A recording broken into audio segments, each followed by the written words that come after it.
कहते हैं कि अगर इंसान में कुछ कर गुजरने का जुनून हो तो वो पहाड़ों को काट कर भी रास्ता बना सकता है। फिर परीक्षा तो एक छोटा सा इम्तहान होता है। अगर दिल में चाहत हो, हौसलों में जुनून हो, दिमाग में पागलपन हो और बड़ों की दुआओं के साथ साथ किस्मत भी साथ दे तो फिर किसी भी मंजिल को हासिल करना बहुत ही आसान हो जाता है।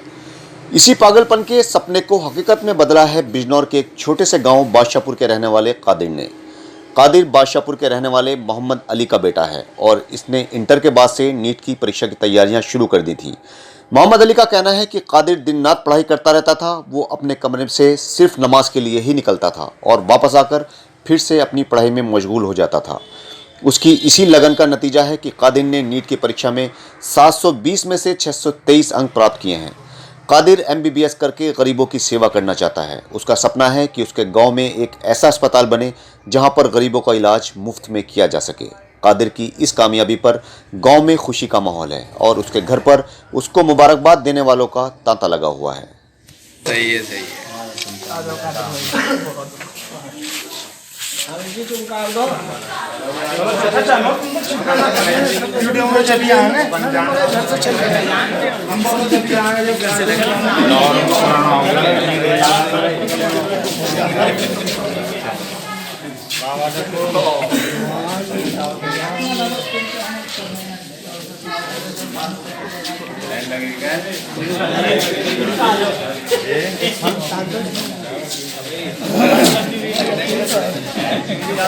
शॉर्ट हो जाएगी फिर बात तो फिर तो आज भाई पहली वाली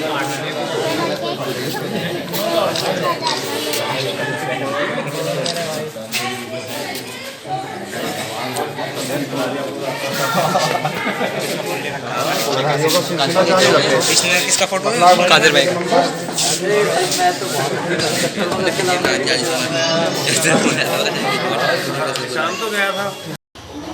जिंदगी के किसी भी फील्ड में कामयाबी के लिए चाहिए होती है बेइंतहा मेहनत, लगन और जुनून। और इसी जुनून में जो लोग कामयाब हो जाते हैं उनको लोग सक्सेसफुल इंसान कहते हैं और जो लोग नाकामयाब होते हैं उनके सामने हजार बहाने होते हैं, जैसे कि हमारे पास साधन नहीं थे, हमारे पास संसाधन नहीं थे, पैसे की कमी थी, गरीब घर से थे, बहुत सारी चीज़ें होती हैं। लेकिन जिन लोगों के अंदर जुनून होता है वो कामयाबी को हासिल कर लेते हैं। आज मैं ऐसी ही जगह पहुंचा हूँ। बिजनौर का गांव है बादशाहपुर, बहुत छोटा सा गांव है, डेवलपमेंट में बहुत पीछे है। हालांकि यहाँ पर आपको जानते हैं कि यूपी की जो राजनीति है वो गांव से जुड़ी हुई होती है। लोग आते हैं यहाँ, विकास कार्यों की बातें करते हैं, नेता आते हैं, अभिनेता बन के आते हैं, लेकिन विकास यहाँ से कोसों दूर है। आज मैं जब यहाँ पर पहुँचा तो सड़कें खराब थी, गड्ढे थे, लेकिन जो इंसान कामयाब होने वाला होता है वो उसको ये नहीं देखा जाता कि वो किस क्षेत्र से है, उसका जुनून उसे कामयाब बनाता है। आप जानते हैं कि नीट का परीक्षा फल आ चुका है और इस वक्त आप देख सकते हैं मेरे पीछे के कितने लोग इनको मुबारकबाद देने के लिए आए हुए हैं। मैं आपको बता दूं कि नीट की परीक्षा के बाद MBBS में एडमिशन होता है, BDS में एडमिशन होता है, किसी भी चीज़ में एडमिशन ले सकते हैं। और आइए इनसे बात करते हैं। क्या नाम आपका? इंट्रोडक्शन। कादिर, किस तरह से परीक्षाओं की तैयारी शुरू करी और क्यों लगा कि डॉक्टर बनना चाहिए? जी, तैयारी तो जो सेल्फ स्टडी से शुरू करी है मैंने। पहले यूट्यूब से पढ़ाई करी, उसके बाद फिर एक ऐप मिल गया था फिजिक्स वाला के नाम से, वो ऐप है, फिर मैंने वहाँ से तैयारी शुरू करी।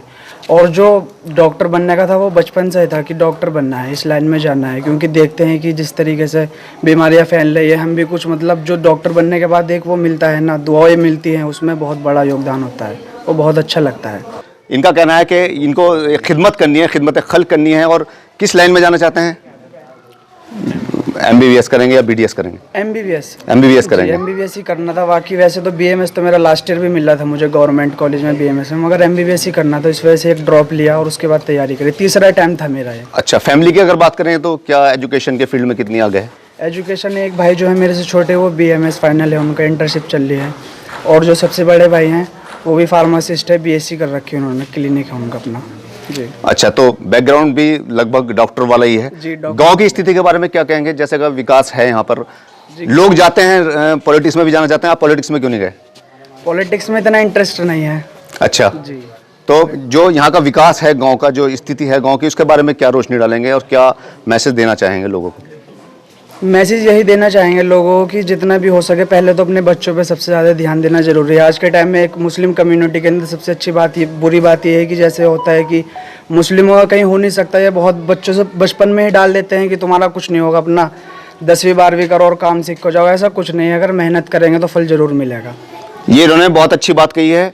बहुत सारे लोग होते हैं जो हतोत्साहित करते हैं कि आप क्योंकि मुस्लिम कम्युनिटी से हैं तो मुस्लिमों को ना रोजगार है और ना ही कारोबार है, तो ऐसा कुछ नहीं है। अगर ये सब बहाने होते हैं, अभी मैंने आपसे कुछ देर पहले बताया, सब बहानेबाजी है। अगर इंसान मेहनत करे तो वो कामयाबी की बुलंदी पर आसानी पहुंच सकता है। बहुत बहुत हमारी तरफ से इनको शुभकामनाएं और आशा करते हैं कि ये जल्दी डॉक्टर बने और अपने गांव के लोगों का इलाज करें, फ्री इलाज करें। बच्चों की शिक्षा में माँ बाप का बहुत बड़ा योगदान होता है। बहुत मेहनत करते हैं बच्चों के लिए, उनको पालते पोसते हैं, उस वक्त बोलना सिखाते हैं जब वो बोलना जानते नहीं हैं। और एक कहावत है कि जिन बच्चों को बचपन में बोलना सिखाया जाता है वही बच्चे बड़ा होकर माँ बाप को चुप रहना सिखाते हैं। इनकी क्या खासियत रही, इनके फादर हमारे साथ हैं, उनसे जानेंगे क्या परवरिश। सबसे पहले मुबारकबाद आपको, बहुत बहुत। आपको भी बहुत बहुत मुबारक। क्या नाम है अपना? नाम बताइए। मेरा नाम मोहम्मद अली है। मोहम्मद अली भाई, जब इन्होंने डॉक्टर बनने की सोची तो क्या लगा आपको कि क्या डॉक्टर बन पाएंगे? हाँ, इसकी मेहनत को देखते हुए और ऊपर वाले पे भरोसा था, तो ये था कि मेहनत करेगा तो उसका सिला इंशाअल्लाह अल्लाह ताला उसको जरूर देगा। तो अब जब रिजल्ट आया तो पता चला आपको कि इनका नीट में पास कर लिया है इन्होंने, तो कैसा लगा? बहुत अच्छा लगा। इसकी मेहनत जो है वो, क्योंकि कोई भी आदमी अगर मेहनत करेगा और सच्ची मेहनत करेगा, दिल से लगन से करेगा, तो उसमें ऊपर वाला जो है वो किसी की मेहनत को जाया नहीं करता। ईमानदारी से अगर किसी भी उसमें जाएंगे, फील्ड में मेहनत करेंगे तो ज़रूर कामयाबी मिलती है। और एक सपना था हमारा भी और इसका भी कि जैसे गांव से आते हैं तो एक गरीबों का, यतीमों का, मजदूरों का एक इलाज जो है वो अच्छा डॉक्टर बन के करेगा, तो उसके लिए हमें भी आने वाले कल में लोग याद करेंगे कि भाई उनका लड़का था, उसने ऐसे ऐसे इलाज किया है। तो जो है पैसा कमाना मकसद नहीं है कि इस लाइन में जाना है, क्योंकि जैसे देश में महामारी चल रही है, कोरोना काल आता है, नई नई महामारी आती है, तो उस हिसाब से ये है कि अगर आने वाले कल में डॉक्टर बनता है तो गरीबों का, जो बिना पैसे वाले लोग हैं उनका इलाज करेगा, दुआएं मिलेंगी हमें भी, और गांव का भी नाम रोशन होगा, इलाके का भी नाम रोशन होगा। 1947 से लेके आज तक कोई भी हमारे क्षेत्र में जो है MBBS गवर्नमेंट सीट नहीं लाया। ये बच्चा है पता नहीं किसकी दुआओं से लाया है, किसके उससे इसको जो है MBBS, इसकी मेहनत है, तमाम लोगों की दुआएं इसके साथ थी, हमारा पूरे घर का, परिवार का, इसके चाचा का, दादा का, सबका इसके साथ सहयोग था, दुआएं थी। जाहिर सी बात है, बाप का सपना पूरा हुआ और बाप की अनुपस्थिति में एक और बड़े भाई के रूप में जो बाप की भूमिका निभाते हैं वो मेरे साथ मौजूद हैं। क्या नाम आपका? मेरा नाम जी डॉक्टर जुनैद। अच्छा, डॉक्टर हैं आप भी। आपने क्या किया हुआ है? मैंने डी फार्मा का रखा है और BOMS मेरा चल रहा है देवबंद से। अच्छा, कैसा लगा आपको जब आपके भाई का नाम आया? नाम आना तो बहुत अच्छा लगा। जब इसका नाम आया बहुत खुशी भी हुई। इस बच्चे ने मेहनत भी बहुत की थी। अच्छा, कौन सी रैंक आई आपकी? मेरी 10 के रहेंगे, 10,000 रहेंगे। 10,000 रैंक। अच्छा, मार्क्स कितने बता रहे थे अभी आप? 623 आउट ऑफ 720। 623 मार्क्स हैं जी। देखो, मेहनत तो बहुत बच्चे करते हैं, लेकिन तड़प जिस बच्चे के अंदर होगी कामयाब वो होता है। इस बच्चे के अंदर तड़प थी तो अल्लाह ने इसका काम बना दिया, जो है आज जो आप सबके बीच में ही है। तो बहुत मुबारक इसे भी। बहुत बहुत अच्छे हमारे हीरे हमारे बिजनौर से निकल रहे हैं और पूरी उम्मीद है कि आगे भी लोग इनसे इंस्पायर होंगे। जो स्टूडेंट्स हैं वो ऐसी ही मेहनत करते रहेंगे, अपनी ज़िंदगी में कामयाब होते रहेंगे।